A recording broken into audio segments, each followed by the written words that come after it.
আল্লাহ নবী বলেন, লাউ ইয়ালামুনা মা ফিল আতামাতি ওয়াস সুবহি, মানুষ যদি জানতো এশার নামাজ আর ফজরের নামাজের কি উপকার। এই হাদিসে এশা আর ফজর, মানুষ যদি জানতো এশার নামাজ আর ফজরের নামাজে কি উপকার, লা তাউহুমা ওয়ালাউ হাবওয়া, মানুষ গড়াগড়ি করে হলেও নামাজে উপস্থিত হয়ে যাইতো। মানুষ যদি জানতো এশারের নামাজের কি উপকার, ফজরের নামাজের কি উপকার। আমার দিকে তাকান, প্যারালাইজড হয়ে গেছেন কোন ব্যক্তি, নবীজি বলেন ওই ব্যক্তিও তার নিতম্বের মধ্যে কোনো কিছু ঝুলিও হলেও মাটিতে গড়াগড়ি করে হলেও লোকটা এশার ফজরে আসতো, যদি এই দুই নামাজের ফজিলত জানতো। তাহলে এই জায়গা দেখেন এশা আর ফজরের হয়ে গেল। ক্বালা রাসূলুল্লাহ সাল্লাল্লাহু আলাইহি ওয়াসাল্লাম, আল্লাহর নবী বলেন, বাশশিরিল মাশাইনা ফিজ যুলামি ইলাল মাসাজিদ বিন্নুরিত তাবি ইয়াউমাল কিয়ামা। আল্লাহর নবী বলেন, অন্ধকারে হেঁটে হেঁটে যারা মসজিদে যায় তাদেরকে কিয়ামতের ময়দানে পরিপূর্ণ নূরের সুসংবাদ দিয়ে দাও। অন্ধকারে হেঁটে কয় নামাজে যাই আমরা সাধারণত দুই নামাজ, এশার নামাজ আর ফজরের নামাজ।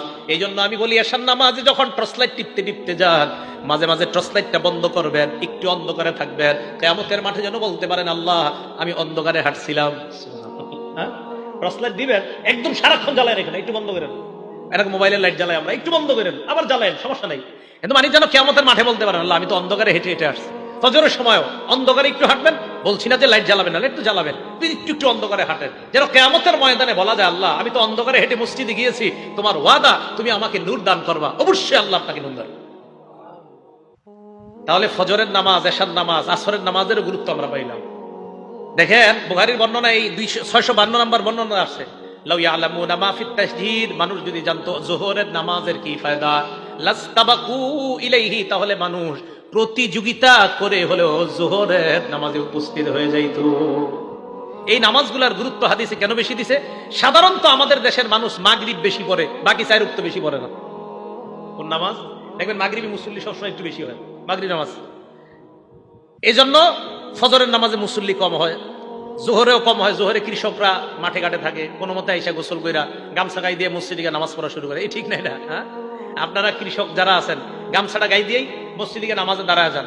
আপনার একটু শরম করা দরকার। আপনি তো বেয়ের বাড়িতে কখনো গামছা গাই দিয়ে যান না, নাকি যান? বেয়ের বাড়িতে মানুষ গামছা গাই দিয়ে যায় না, আল্লাহর ঘরে মানুষ গামছা গাই দিয়ে যায়। এত খারাপ লাগে আমার, জানেন? তারপরেও পইরেন আপনি। আবার এই নিয়ত কিন্তু করেন না, হুজুর কইছে গামছা গাই দিয়ে না যেতে, আর জামুই না মসজিদে। না না, আপনি যাই।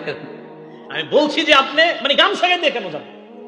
আপনি বাজারে যাইতেছেন কত পরিপাটি হয়ে, বিভিন্ন জায়গায় কত পরিপাটি হয়ে যান, আল্লাহর সামনে আপনি কেন একটু সুন্দর হয়ে যাবেন না?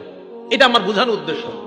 আল্লাহ আমাদের সকলকে কথাগুলা বুঝে শুনে আমল করার তৌফিক দান করেন। তাহলে নামাজের গুরুত্ব, এখন নামাজের গুরুত্ব আমরা কেন দিব?